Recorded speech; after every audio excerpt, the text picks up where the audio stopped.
What's up, y'all? It's Hotep Jesus. We are back with another epic discussion, big brain talk. Of course, I have another special guest for you today, as always. This guy is extra special. He's from my home state, New Jersey, uh, and he's the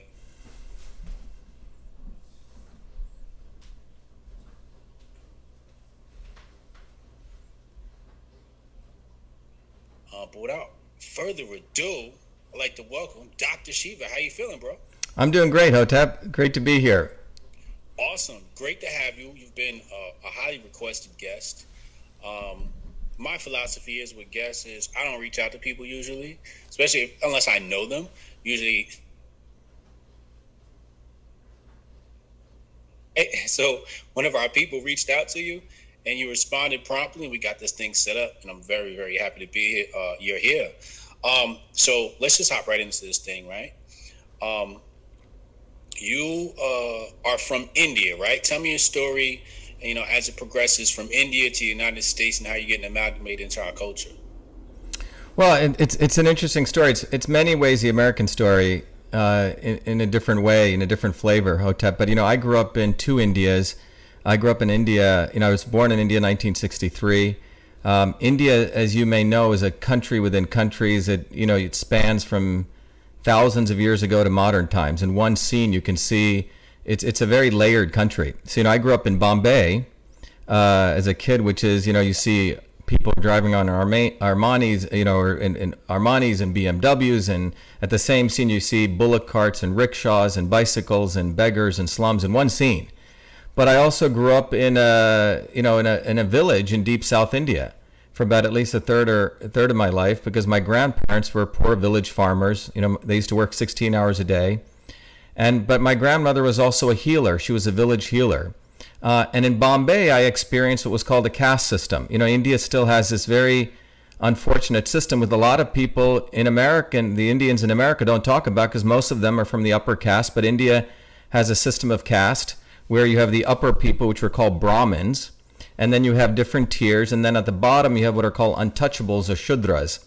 And I learned in a very unfortunate way that I was one of the untouchable people, because one day I was playing soccer with a kid and went to his house, and his mother treated me like I was like a leper, told me to stand outside, gave me water in a different cup, didn't want me coming in, and called me like the N word, the S word, Shudra. And so Is what? it based upon the darkness of your skin? It's based upon, yeah, I mean, it's primarily, there's a big correlation between darkness of skin and where you are, and the caste system. It's not always true, but by and large, it is true. And this caste system goes back thousands of years. Initially, it was a guild system. You had people who were blacksmiths, and people were supposed to be teachers, and, but later on, it devolved into an unfortunate system of where, if it was a birth lottery. If you were born here, you were a Brahmin. If you were born here, you were supposed to be a coconut picker, which was what our caste goal was for the rest of our lives. And so my parents were pretty extraordinary people, Hotep, because by any length of the imagination, my mother, who came from a broken family, the father ran away with the maid, should have never even got educated for women of her background. Somehow my mother gets educated and becomes a math teacher at a time in India when women weren't even getting educated, for that matter, someone of her caste. And my dad grew up in war-torn Burma with bombs going off everywhere. Somehow he made it back to India. His great-grandfather, who I remember well, had gone to Burma as an indentured servant, to make his fortune. So you have two very interesting people who somehow meet in Bombay and then have me and my sister. But when I experienced that kid with that soccer situation, I asked my mother, what was this about? And she said, oh, yeah, we're considered Shudras. And when she was a child and she would go to the well, they would shoo her away like a pig, Hotep. So that is the reality of the Indian caste system. So, that I think spurred in me this kid who wanted to really understand political systems, why there was oppression, to want to become a fighter on some level. And the other part of me grew up in this village in India where my grandmother was a traditional healer, worked 16 hours a day, didn't charge anything for health, but she practiced a traditional practice of Indian medicine where she could observe your face, predict what was going on in your body, and then she would come up with particular formulations for you. You know, it was what we would call today personalized medicine. So, you know, I grew up in both of these worlds, witnessing this. So is that kind of like maybe a holistic healer? It's a holistic healer, but India even today has a system of medicine you can go to. You can practice Ayurveda, which is, you know, several thousand years ago, yoga, Unani, which comes from the Persian system, Siddha, homeopathy. So in India, you can actually get all of these treatments. And the Siddha system or the Ayurveda system is 10,000 years old. You know, Western medicine's maybe a couple hundred years old. So, but these systems of medicine are practiced. People go to school for them. It's very, very, you know, deep training. It's not like something you just go and learn, you know, just off the cuff. But my grandmother learned it in the oral tradition, and she never charged for anything. Every village in those days, Hotep, always had someone like this, you know, who did this for a service. It was a noble service that you did. Oh yeah. So I grew up in both of these worlds, man. Watching on the one day, understanding this caste system. The other thing, seeing this woman with tattoos all over her arms, spitting tobacco. My grandmother working 15, 16 hours a day with leeches on her feet, you know, as a subsistence farmer who would heal people. So I was motivated. How was this woman with no degrees able to do this, and why was this caste system? And so that in that, you know, sort of environment is when my parents came here in 1970. You know, at a time, when we settled in Paterson, New Jersey. And you got to remember, 1970s, sex, drugs, and rock and roll. You have the Vietnam War going on. You have hippies. You have wild stuff taking place. So this little traditional Indian family gets on their little spaceship and lands in the United States. So that was the environment that to ask you. So I came from India in this very rich environment of contrast, and then I came to the United States of contrast, primarily African American community, right? You know, the old, you know, all of the old 70s cars, great Motown music, and growing up, you know, in a very tough neighborhood in Paterson as a kid. That's where I first started, and then went to Clifton, and then Parsippany, and then ended up in Livingston. So my parents kept moving, as you know, parents who care about education keep moving to the better public school systems. That's how they got school choice in those days. Right, exactly. So then what was Livingston like? Well, Livingston was a lot different than Paterson and Clifton and Parsippany. Livingston was pretty much predominantly very wealthy, all Jewish kids. Very different than Paterson, which was all African-American kids, and you had to learn how to fight, you know? And I remember when I first went to Livingston, you know, my parents had a very moderate house. So, you know, whatever money they made, they did it for the public school system. And I was frankly intimidated because, you know, these people had a lot of wealth, you know? And my sister and I were the only dark kids in this school of 4,000 kids. So it's this is 1977. Did you deal with any, you know, racism or anything like that, or? Well, you know, I've been dealing with casteism all my life from India. Right. And then here, I mean, I didn't deal with that really in Paterson, but I remember starting in Parsippany, very interesting story. And I was, by the way, I wasn't just a nerd, you know, I was a really good student, but also was on a 13-0 undefeated halfback on a soccer team, plus played baseball, could pretty fast. And some people said I could have gone at least into the semi-pro. So I wasn't just a nerd, you know, I was pretty skilled at many things, and my parents brought me up that way. But what was interesting was in Parsippany, you know, there was a chemistry exam that a certain set of kids should be able to take to decide who could become the best chemistry student. And what was fascinating was that the chemistry teacher did not allow me to take that exam, okay, forbid me. And so I remember my mom and dad, who used to work very hard, coming home, and they heard about this. And my mom, who was a fighter, got in the car and she said, "We're going to go talk to that teacher." And they went in and they bitched that teacher out pretty hard. Okay. And then he, you know, allowed me to take the exam, and I you know, won. And that has not changed, man. If I talk to you about the U.S. Senate race where I legitimately got on the debate stage, they wouldn't let me run. You know, just now we legitimately will talk about it on the vaccine issue. We had a whole thing set up. But my life has always been one of struggle. My mom said it doesn't matter if you get a B, you're going to have to get an A+ to be the equivalent of the kid who got a B or a C. Yeah. So that's been the reality, man. It has not changed, believe it or not, since India. Nothing has freaking changed. You have to fight for everything. All right, so let me ask you this, and then we're gonna, fast forward a little bit.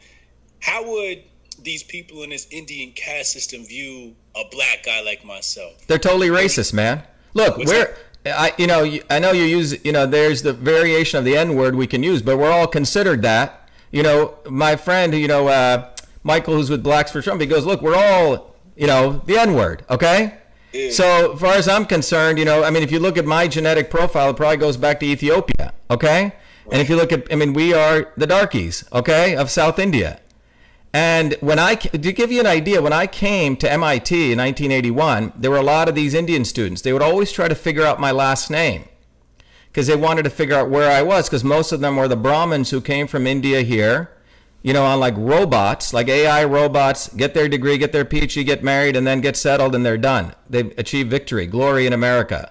Okay. So many of my friends at MIT, in fact, most of them were poor blacks, poor whites, and poor Hispanics, because those guys, and still to this day, most of them are freaking racists. They see me and they know that, holy shit, this kid is one of those darkies who we would never wanted even to come here. He made it here, and he ain't being a good Indian. I don't tilt my head. I don't sit in the lotus position. I don't talk like Deepak Chopra, right? And this bothers them significantly because they were all trained to be a Ganga Din or a Gandhi, who we can talk about, but who took advantage of the Indian people. So you have a whole history of people who basically exploited people. So most of the Indians here, I don't even consider them Indians, because most of the Indians in India are who I consider Indians. Most of these guys, they may be nice people, but they're freaking racist.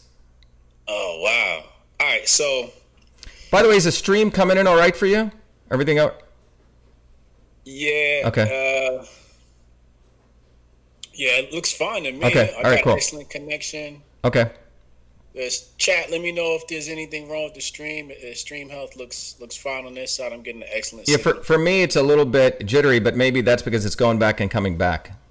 Yeah, well, the audio always come through, and this will be available now on SoundCloud.com/Hotep Jesus, thankfully. Cool. Now, I'm completely ignorant on Indian culture, right? So over here, we just say, like, we're racist. We say, oh, the Patels, right? Like, because everybody's got the last name Patel.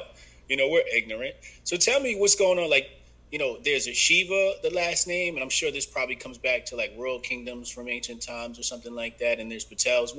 How does this thing work? Why does everybody have the same last name for the most part? Is that part of the caste system? Yeah, you ask a great question. Look, the concept, first of all, you ask two questions, the last name and the caste system. If you look at American Indian culture, the Native Americans here, they never had last names. It was like Sitting Bull, right? Or Sequoia, right? Or whatever, right? Or Geronimo. The last name develops when you started creating property. The day someone said, I own this piece of land, then they had to add the last name. Okay. Now, South Indian Dravidian culture, which is all those people that go back thousands of years, in India at one time were the original natives of India called the Dravidians. Right. 2,000 years ago, an invasion took place, and some people argue about this, right? And those people were pushed down, but those people were the original people, very much like the indigenous people. They didn't have a concept of ownership or property. So you didn't have last name. So my name, and by the way, you won't find a lot of Shivas actually, and I'll explain that. So my name was Shiva. My dad's name is Ayyadurai. My mom's name is Meenakshi. You see, there's no last name. When we came to this country, because we come from that Dravidian line, they said, what's your last name? So my dad took my first name, and then he took his first name and made it my last name. So it's Shiva Ayyadurai, okay? Okay. But you have typically the people of North India, okay, a little bit more of the lighter guys, and it's again a longer discussion, but by and large, the caste system, people had caste names. Patel typically meant the guys from the business caste, okay? Okay. Sometimes you may see people using the name Iyer, A-Y-E-R, I-Y-E-R. Those are people who consider themselves better than everyone else, the Brahmins, okay? Okay. So when someone says my name is Manish Patel, okay, Patel is actually his caste name. It's like blacksmith. You see what I'm saying? Patels are typically the guys who run the little stores, right? Little traders and businessmen, and that's typically they were the business people of India, of the group in India from Gujarat, Gujaratis, okay? So in India, my mom used to say you can get discriminated 7 different ways. In America, around 3. So you can get discriminated by where you're from, what color you are, what language you speak, what caste you are, whether you're female or male, etc. Right? Damn. So the Patels, which you probably have a lot down in Jersey City, Hoboken, etc., the guys running the shops, the initial wave of Indians who came here in the late 60s and early 70s where the United States did merit-based immigration, let in all the really smart people who had brains in terms of skills, engineers, doctors, scientists, and in many ways that was a brain drain. That's how my parents came here. Sort of the best came here. The second wave was some of those people invited their cousins and etc., right? Right. Who were people who, many of them didn't really have skills, right? But they could run, they could trade, run a convenience store, those kind of people. This is by and large a second wave of immigration that took place. And that's why you have, like in Bart Simpson, whatever I think they took down the guy, Apu or something. But it was that second wave of Indians, okay? Okay. And then you have now the current group of Indians, some of them who are coming here for work, on these H-1B visas. And then you have the new generation of Indians who actually from here, right? The second generation who were born here. But that name Patel is a relatively common name. It's a caste name, but you won't find a lot of names like Ayyadurai, right? Right. Because we are from that, lower caste Dravidian tradition where we didn't have the concept of last name. Okay. Yeah. Got you. Perfect. Great. Excellent education. I'm going to hop into some super chats. And then what I want to do is I kind of just want to say, what I want to do is talk about the event that happened today that you spoke about earlier. Then let's talk about vaccines. Then we'll talk about your political career. But first, let me hop into the super chats. John Lemley, as usual. What's up, John? $20 super chat. He said, I can tell it's going to be a very interesting conversation. I'm going to have to catch a replay of it. Thank you, John. The replay will be available here as well as SoundCloud now. So you guys can listen to that in audio. Nick Barnes, $5 super chat. Thanks, guys. Cool. So today, something crazy happened, right? Like they canceled your event. Well, they attempted to. They attempted to cancel it. We're still going to do it in New Jersey. The broader context is this. There's an important event taking place in New Jersey. And that important event is there's a bill that is coming up for vote in the Senate, which is about the exemptions, right? Which is people want to eliminate your right to get exemption through religious exemptions, right? So that's coming up in New Jersey right now. For vaccines. For vaccines. Basically saying that, it used to be where, if they said, hey, the school wanted a vaccine, you could say, I'm exempt because of religious reasons. And exactly. Now they're saying there are no exemptions. Right. You must take these drugs. Exactly. No. So what they're saying is before, if you had a child and you said, look, I don't want to give my child vaccines, you could go get a religious exemption. They had to accept it. They want to remove what they consider a quote unquote loophole. All right. So about a couple of weeks ago, the bill went through the House and the Senate, or the Assembly and the Senate. The Assembly voted for it, which means people said, yes, we're going to eliminate religious exemptions. Then it goes to the Senate, right? And then goes to the governor for signature. Just so basic legislative process. So when it went to the Senate, the bill was in committee and it had to come out of committee to go to the vote. Now, 2 Democrats, Lagan and another guy, Gopal, Indian guy, were going to crush it in the committee. They were going to vote, so it didn't go to the Senate for vote. Well, they got at the last minute thrown off the committee by the president of the Senate, by a guy named Steve Sweeney. So he forced them to take it. By the way, the Senate president and the Speaker of the House always have all the power. Okay, they have massive amounts of power. At the last minute, they can completely arm twist people. So that's why it went to the vote in the Senate, and they didn't have enough votes. They were going to lose it. So they didn't take the vote. And a big reason for that was because of the massive protests out there. Okay? Remember, politicians do this. They watch which way the wind blows. In other states like California and in Maine and New York, all these we'll talk about it, these people who try to play both sides told people to quiet down, simmer down, don't protest.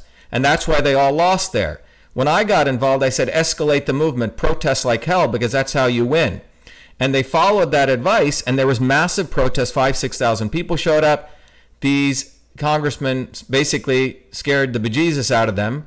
So they weren't going to vote in favor. It was very close. So the Senate president decided not to call the vote because he was going to lose, Hotep. Okay? So now the legislative session ends on January 14th, which is coming up, a couple of weeks.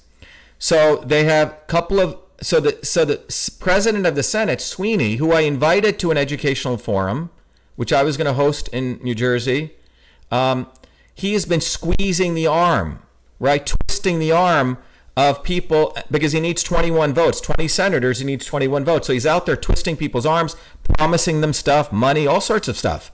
Committee assignments. You see, there's all this jockeying. That's going on right now in New Jersey.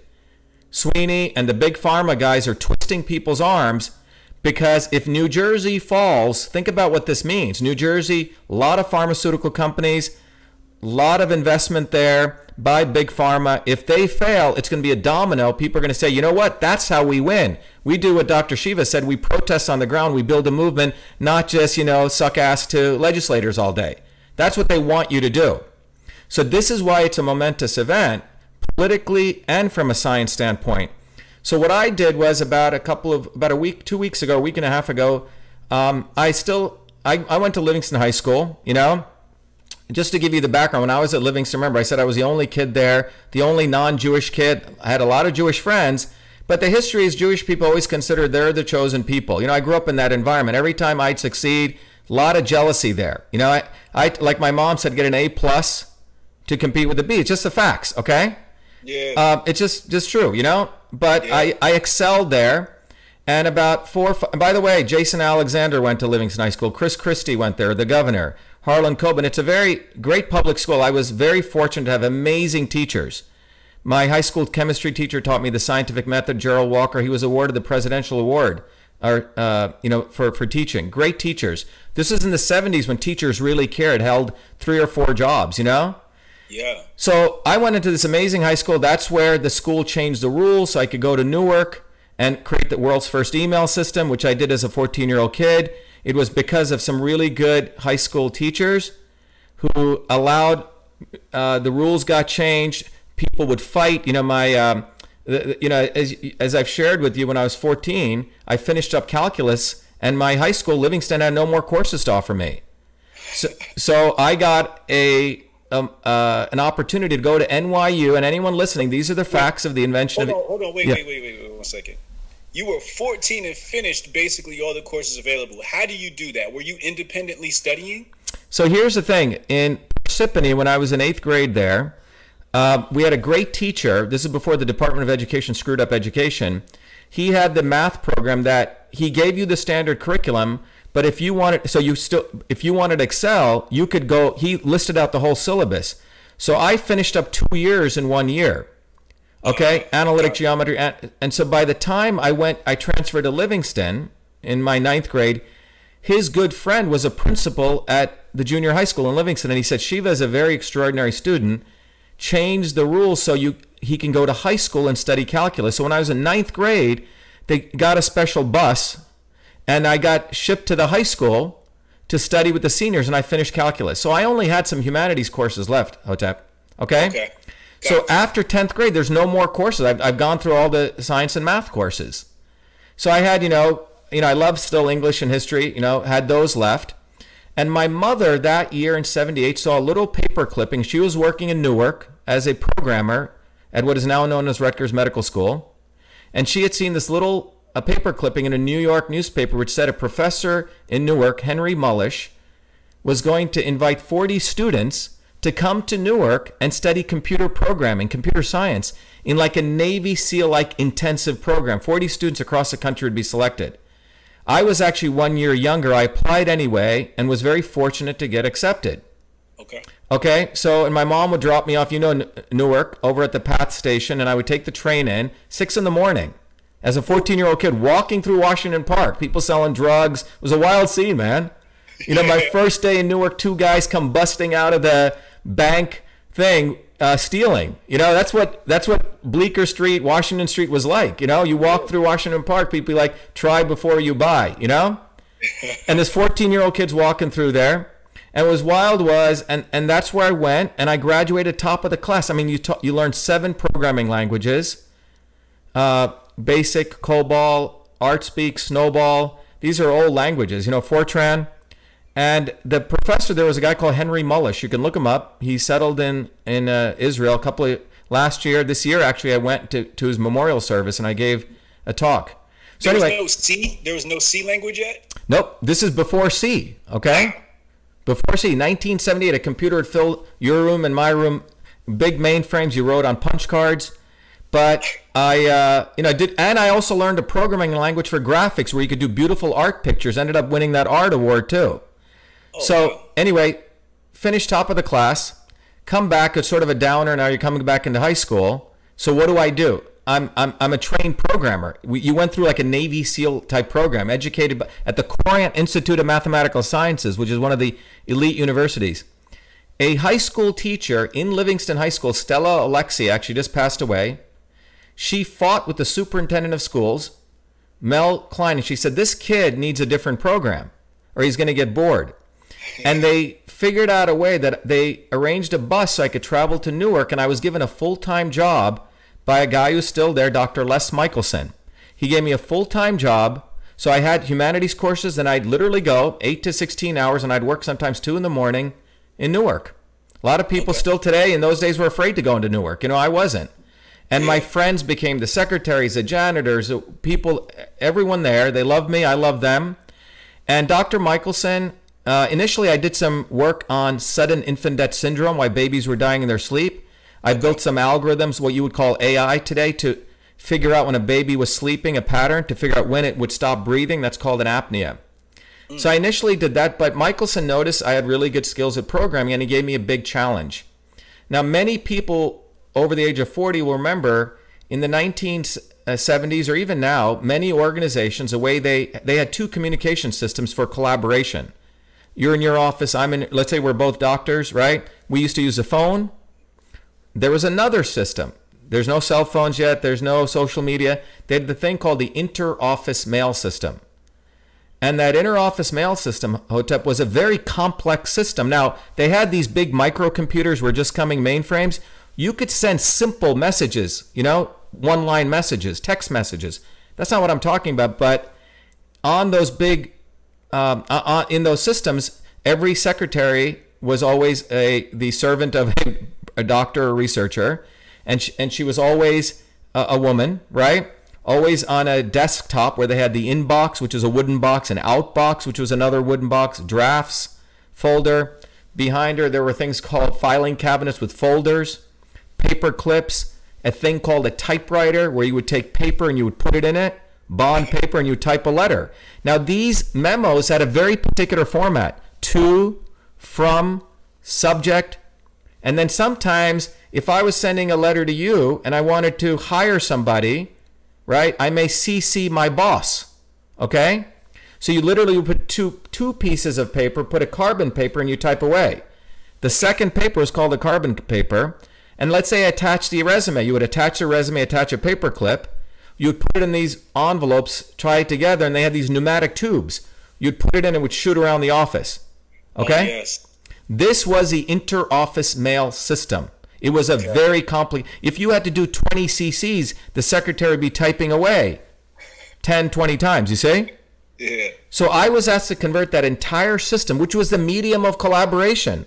If you were going to hire someone, grant proposals, you'd attach it, you'd send it around the office, people would review it, they'd redline it. This is how work got done. It was the powerhouse of every major organization, from the office of the president to the office of a engineering school, medical school. So I was asked to convert that entire system as a 14-year-old kid. I wrote 50,000 lines of code in Fortran, in 8K of memory. So I had to do memory segmentation. I mean, wild shit I did back then, man. Yeah. And I called that system email. It's not an obvious term. Why did I call it email? Because the operating system only allowed 5 characters, a term never used before in the English language.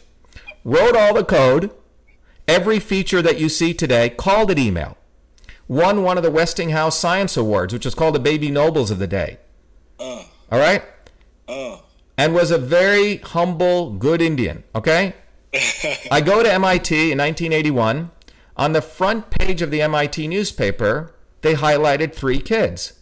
Me and another kid out of the 1,041 students. So think about it. You got to be pretty, supposedly smart to go to MIT. But out of those 1,041, I was one of the kids highlighted for creating this email system. I remember seeing that, Hotep. I was trained to be so freaking humble, man. I said, oh, that's interesting. And I put it down. And I still have a paper clipping of it. Okay? Okay. I got elected student body president. Freshman student body president in that year. And I was invited to the president of MIT's house, who was a guy called Paul Gray, who was a science advisor to Reagan at the time, Ronald Reagan.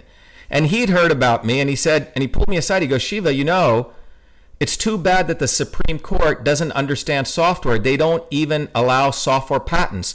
You see, the guys in Washington thought software was like writing something like a script or a movie. They didn't understand that it was like a digital machine, okay? Right. They didn't understand that. So, however, what Dr. Gray said was you should copyright it. Because in 1980, which I didn't know, the Computer Software Act of 1980 was passed by Congress, which said that you could use copyright law to protect software inventions. And it wasn't just putting a C, Hotep, with a circle. You had to send in, I had to send in all my 50,000 lines of code, went back and forth. There's no internet. You have to fill out these forms. I had no lawyer like Bill Gates, right? My father wasn't a lawyer. I did it all on my own.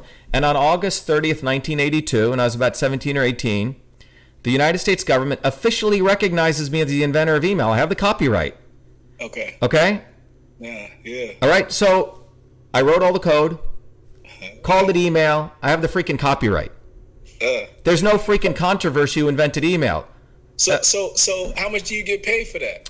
Great question. Great question. Copyright law only protects the literal code. If you change, it's like if you wrote a story of a young 12-year-old boy and a girl fighting and the family not liking them, and you happen to call it Jason and Jean, but there's Romeo and Juliet, right? So copyright law doesn't protect ideas. It was only in 1994 did the Federal Court of Appeals said that software is a digital machine. Okay? So I don't get a penny, but had patent law been allowed then, I'd be a gazillionaire and no one would be questioning about the invention of email, because no one questions whether Bill Gates invented DOS, which he didn't, by the way, but because he made gazillions, they think he did it. Or whether Mark Zuckerberg really was the first to invent Facebook, right?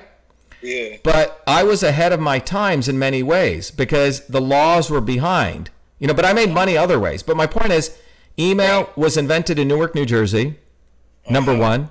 It was invented not by the military-industrial complex.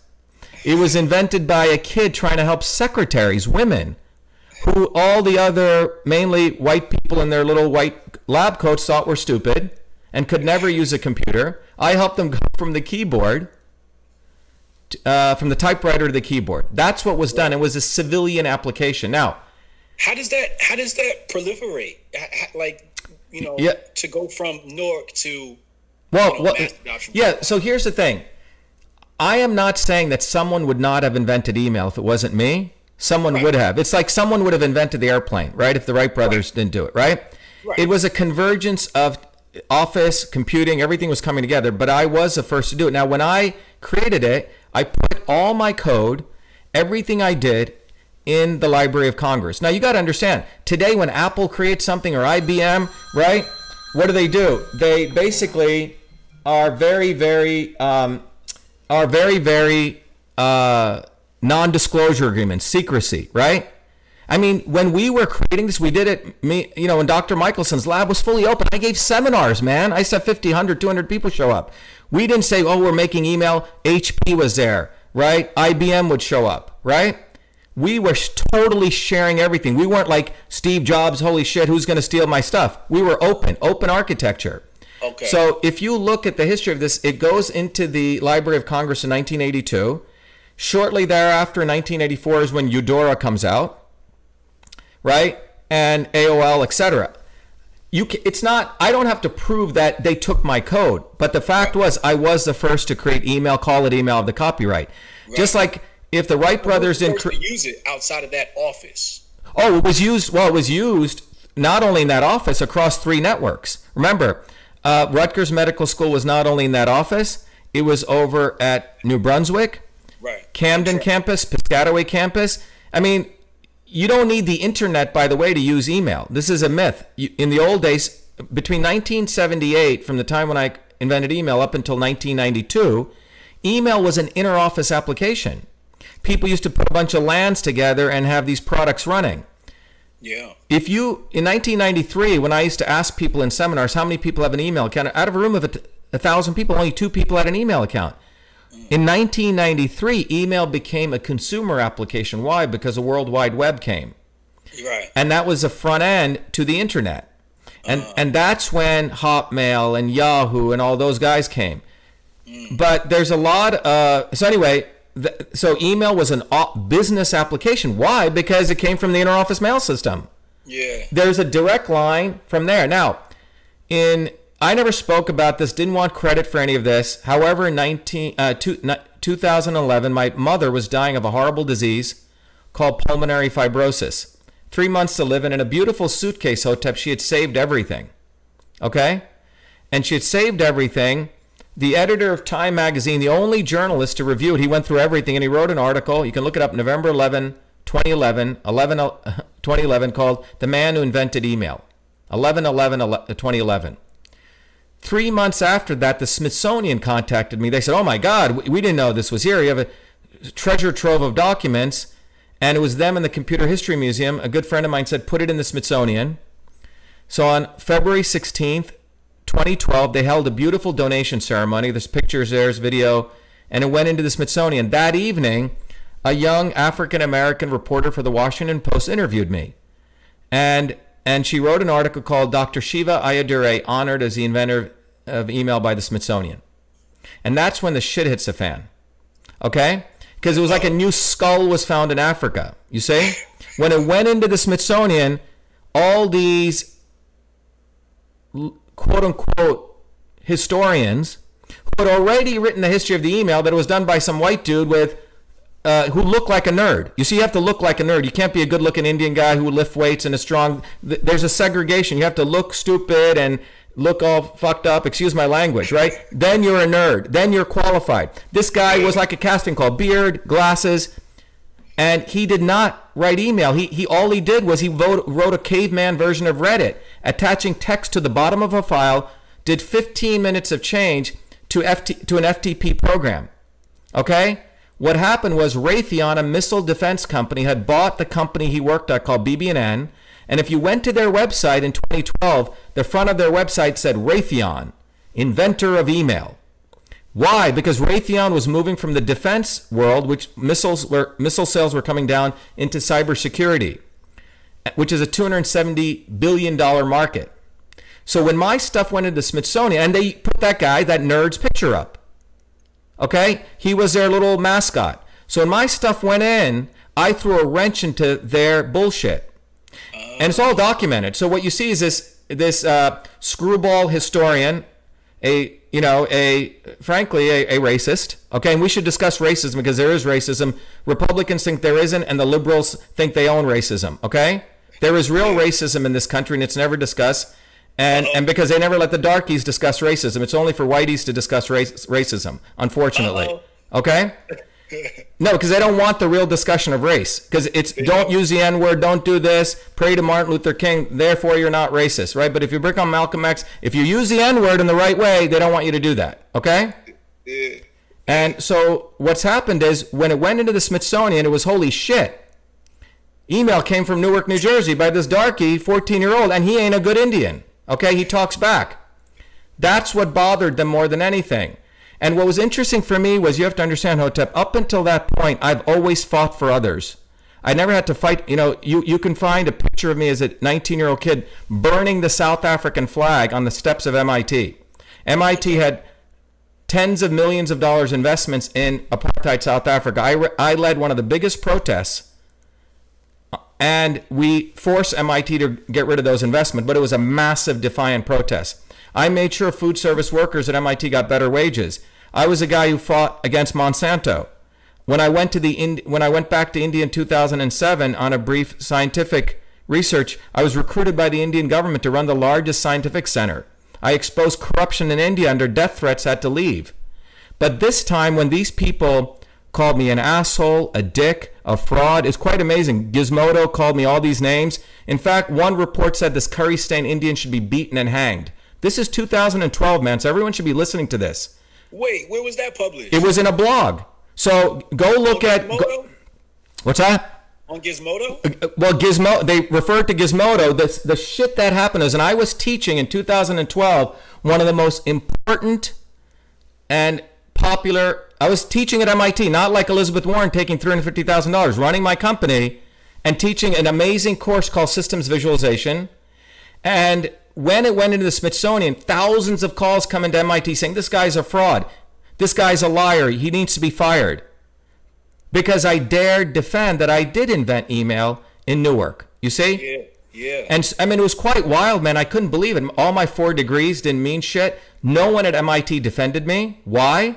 Because the narrative is, when you go to MIT, then you're anointed. You see what I'm saying? You get hooded like the priesthood. Then you are an inventor. And you got to understand, between 1981 and 2003, when I'm at MIT, I won every major award. I won the Elaranta Science Award. I won the Fulbright Scholarship. I was on the front page of MIT because it was good to have the symbol of inclusivity and diversity. I was being a good darky, you see? A good Indian. No, seriously, man, let's talk about that. That's what it is. But when I dared say that email was not invented at MIT, that it was done in Newark, that throws a wrench into this long bullshit that all great inventions must come out of Silicon Valley or MIT or dropouts out of Harvard, that it sure couldn't come out of Newark by a 14-year-old Indian kid. But if you're Mozart and you're 6 years old and you have blue eyes and blonde hair, that's cool. Uh-oh.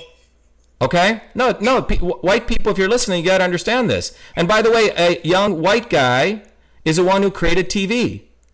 It's not about race alone. It's about where it comes from. Philo Farnsworth, a very smart kid in Franklin, Idaho, a little village, is the one who saw how the cows did this pattern. He used that to create he created TV. Sarnoff stole it from him. Now, he didn't have to deal with the race issue. He just had to deal with the issue. It didn't come out of big business, but they also crucified him for 60 years. Now there's a statue of him in Washington. In my case, it's race, class, caste, all of it. Yeah. So I got a much more difficult problem. Yeah. Because you can't have... Now, in the middle of this, it gets even more interesting. There's a guy, Walter Isaacson, who wrote the biography on Steve Jobs. In the middle of this controversy, Isaacson writes this book called Innovators of the Digital Revolution. Okay? Now, you would think email would be in there. Innovators of the Digital Revolution. It's being written in 2014. Not one mention of email, and everyone in that book is all white guys. In fact, one white woman. And in the book, he says all great inventions come out of the military-industrial academic complex. And he attributes one of the great guys was Vannevar Bush. Vannevar Bush was the president of MIT in 1940s, and he's the one who created Raytheon, that same company which was denying the fact that I invented email. So what I'm saying is the invention of email is a very important story. It's not just about me, but it's about who is a creator and who is not. It's about who is determining who's the innovator and who's not. It's a freaking caste system. And MIT and a small set of people think they can anoint when you're in the club, when you're not in the club. I was in the club when I was getting all the awards at MIT, but when I said email was done and spoke about the facts, they unleashed hell on me. Gizmodo wrote 3 defamatory articles, and I couldn't find any lawyer to represent me. They'd say, ha, ha, ha, Al Gore, ha, ha, ha. Is that what you're saying? You know, the Al Gore invented internet. Finally, I found a lawyer, Charles Harder, who had just sued Gizmodo for putting out that sex video of Hulk Hogan. And he had won $140 million, and it was on appeal. I went to Charles. Charles looked at all my stuff. He goes, Jesus Christ, you invented email. It's obvious. He took my case on contingency. We sued for $35 million. 30 days after I sued, Gizmodo claimed bankruptcy. Gets even more interesting. I get appointed to be the chairman of the bankruptcy committee to sell Gizmodo by the banks, or Gawker. So it's great karma. We sold them. I got $1 million. And they were forced to remove those 3 articles. Okay, then Google sponsored another idiot to try to sue me. I mean, not to sue me, to again defame me. We sued him and we settled recently. He didn't like settling. He was talking free speech nonsense. Free speech is right, but truthful free speech. The First Amendment doesn't promote you to defame people and lie and call people all sorts of names. It's truthful free speech. So anyway, what I'm trying to say is that I've always been fighting also, right? In addition to being the warrior for science, you know, being a good scientist, I've also been a fighter. And the email controversy was beautiful because it forced me. It's a very interesting journey, man. It's very deep because it's easy to fight for other people. But when I had to say, shit, you know, I was at a point, oh my God. It's like I've talked to people who've been raped. They said sometimes they think they did something wrong. And I said, well, maybe I didn't invent email. Maybe I'm lying. And then I had one of my students at MIT, he went and read every manuscript written prior to 1978. And we find a document. This is why I believe there's a God. And the document is written by this guy, David Crocker, that's what we call him. And he had written in 1977 that at this time it is impossible to create the interoffice mail system in electronic form. And he was the big theorist of the time, writing a 1977 RAND report. RAND is one of the big military organizations. So it's incredible that I've even had to fight this much. I wrote the code, called it email, I have the freaking copyright. That's why if this was done at MIT, it probably would have been acceptable.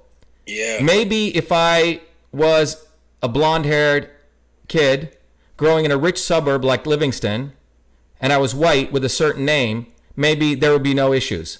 Yeah. So we need to wake up to the fact it's not even race anymore, it's caste. Yeah. We have a caste system in this country. It just so happens I happen to be dark, okay?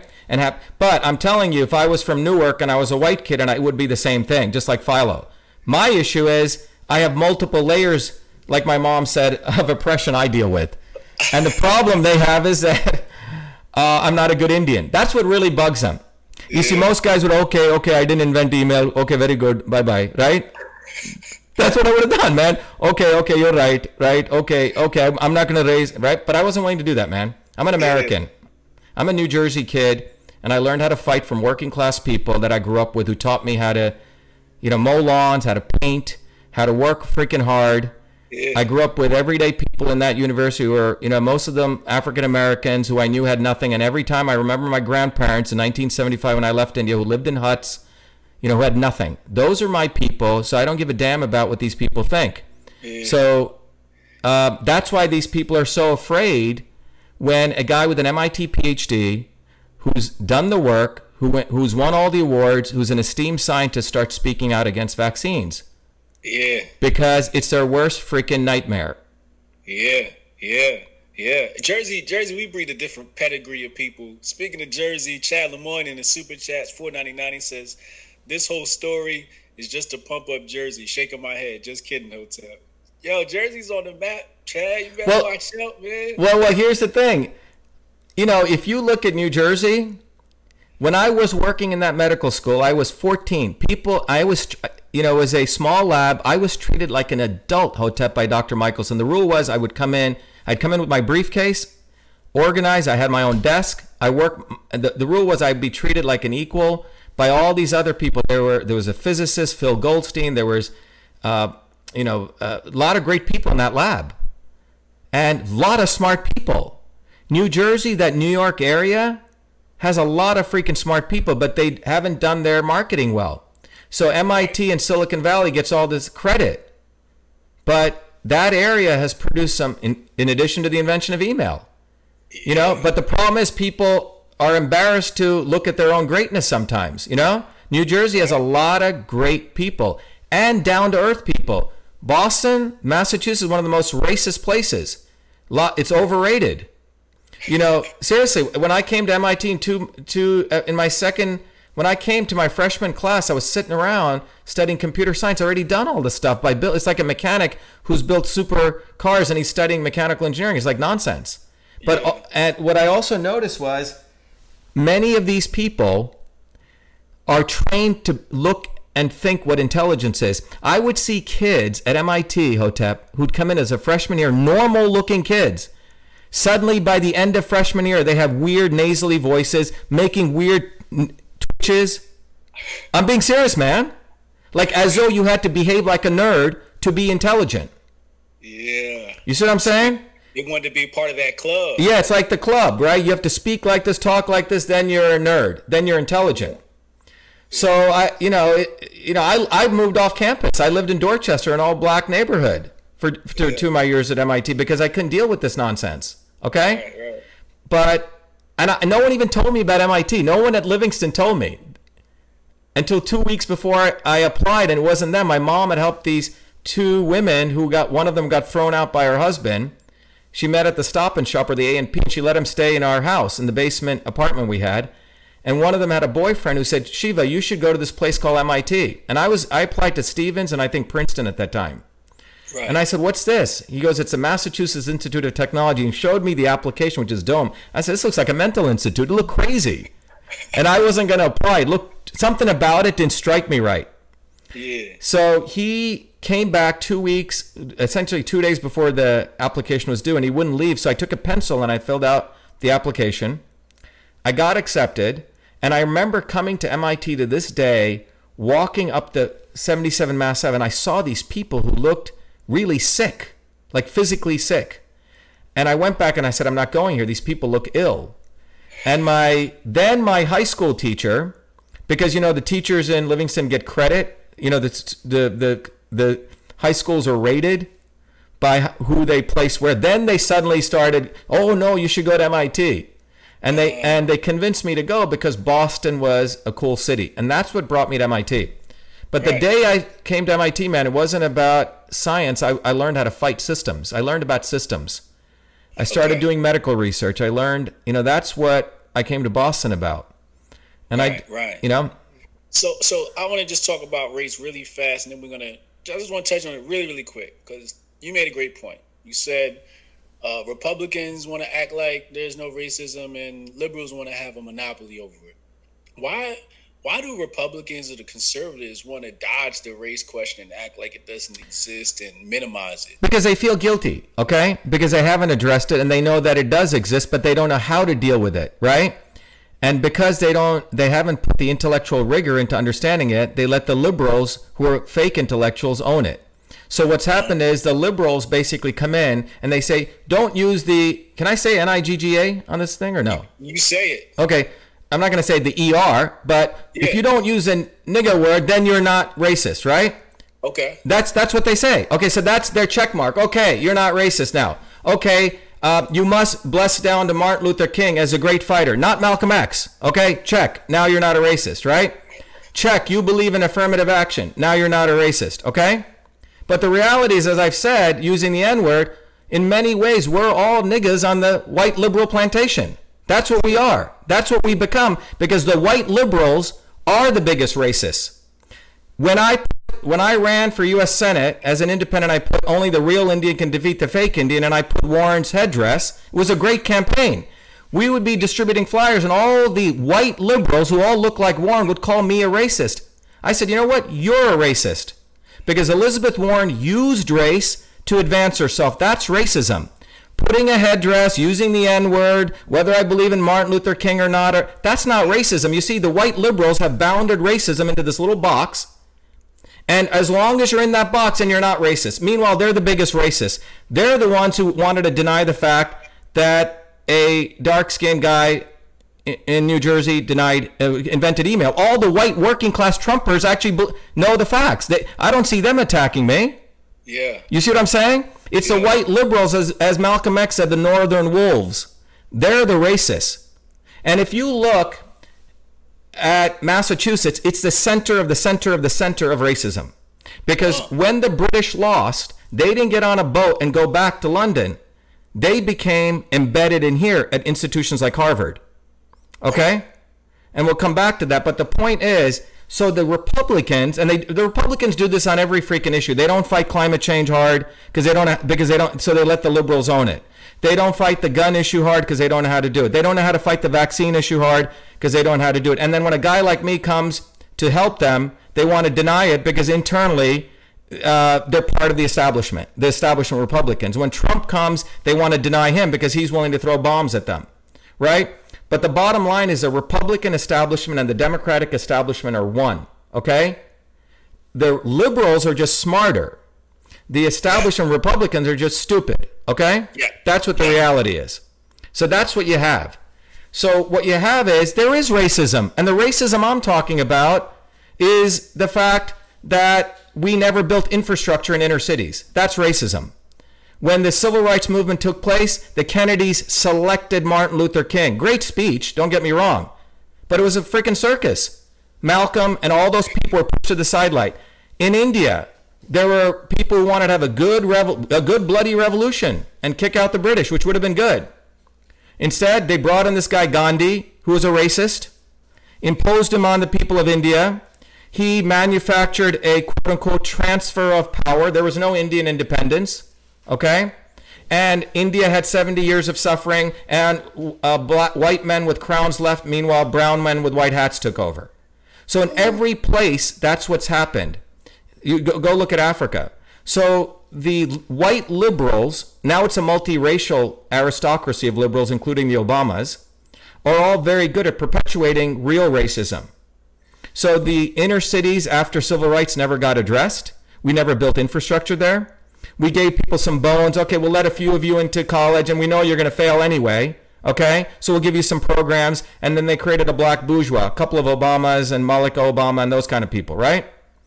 Or Barack Obama. They didn't uplift the vast majority of black folks or poor white folks by putting infrastructure in, which would have cost them.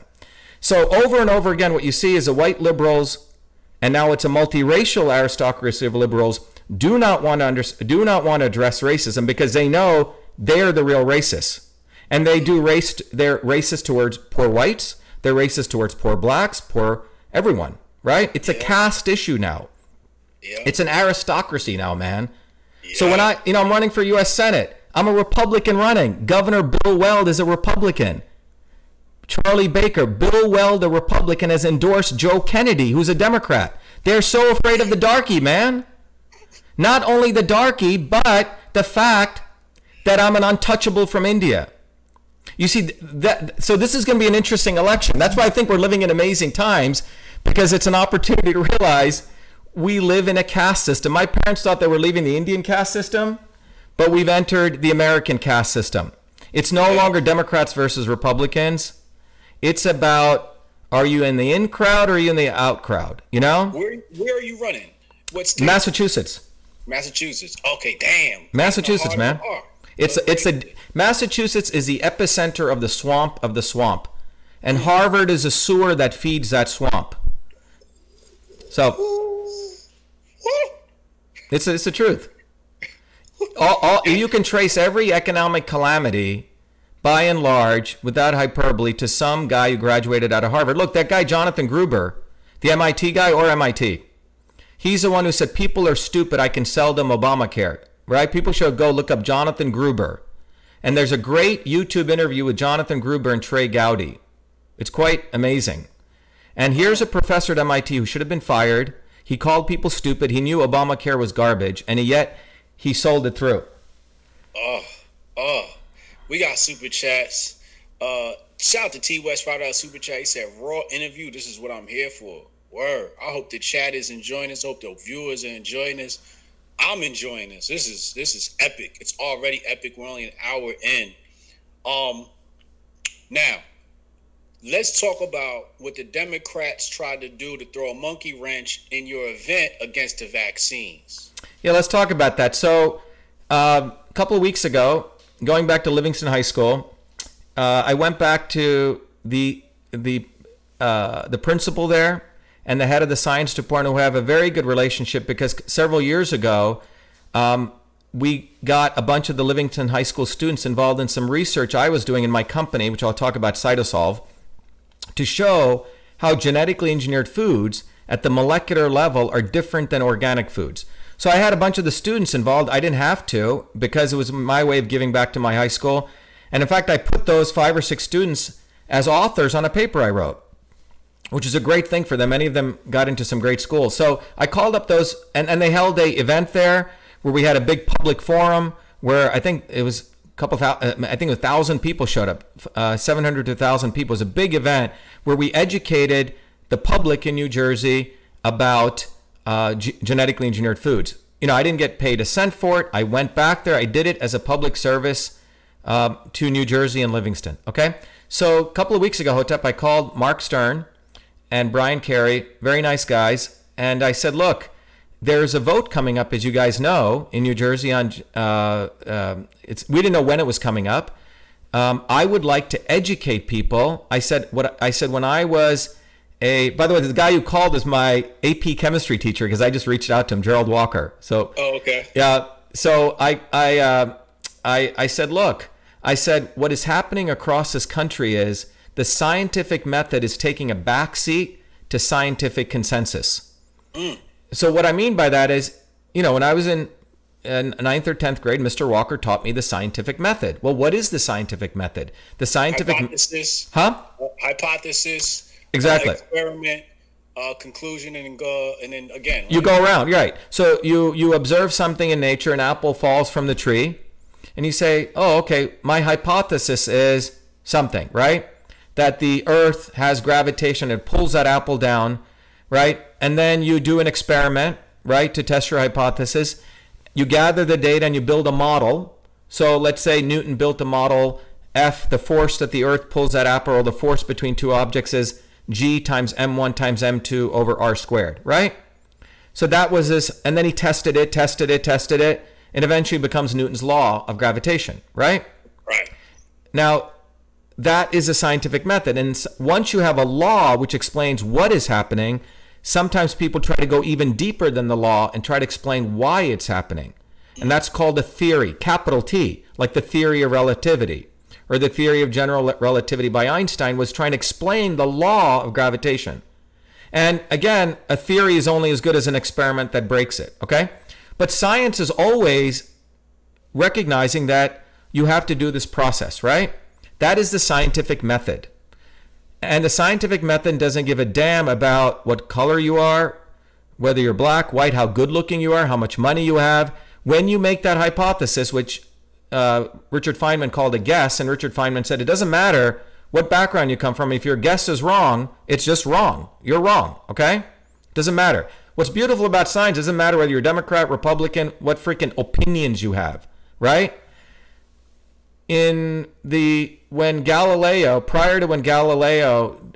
made his discovery, the Catholic Church passed what's called the Edicts of the Council of Trent, which said that anyone who comes against anything that says in the Bible will be considered a heretic, right? Right. And those laws were used to basically vilify Galileo, because Galileo basically had all this enormous data showing that the Earth goes around the sun, not the sun goes around the Earth. Heliocentrism, right? Versus the geocentric concept, right? Yep. So he was vilified by using those edicts, right? Well, this past year, Chuck Schumer, a complete moron, okay, passed a bill, is trying to get a bill through Congress. I mean, these people are actual just evil people. They're basically manipulators. Has a bill in Congress, I think it's called Bill 791, I may get the number wrong, which says that if anyone says anything against climate change, or more specifically, the government should not sponsor any discussion on climate change at all. Okay. Because there's scientific consensus that it's taking place. So no government agency could have conferences, debates, discourse on it.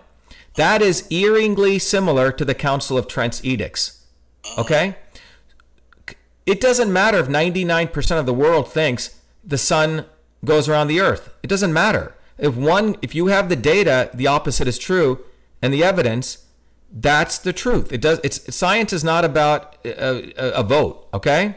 Right. So that is where we're at, Hotep. We're at a point where politicians have replaced the scientific method with scientific consensus. This is very, very freaking dangerous on so many levels. And in order to enforce scientific consensus, what do? They choke freedom. So you choke freedom, which means no more discourse, right? By choking freedom, you can never uncover the truth because you basically violated the scientific method. And when you don't get the truth, you can never identify the real problem in a situation, and you can never innovate the real solution. You get a fake problem. CO2 is a pollutant. Fake problem, antibodies are the measure of immune health, one single measurement. And then you create a fake solution. We got the Green New Deal, right? We got to lower CO2, which is ridiculous. You know what happens when the CO2 level goes below 220 parts per whatever million or billion? All life on Earth dies, okay? So what we're living in is a bunch of educated, vulnerable elites who go to school today, who have a big debt, $200,000 in debt. They have to get A's, so they listen to whatever their professors say, and their professors are ass-sucking up to get government grants, so they're people pleasers. So you have one ass-kissing to another level of ass-kissing. And these people are getting college degrees, know very little. They're vulnerable elites, as Dick Lindzen says. Okay, he's a former emeritus professor at MIT. Meanwhile, the good news is that people actually know what's going on are everyday working people because they have common sense. The working person says, this doesn't make sense. CO2 is a pollutant. This doesn't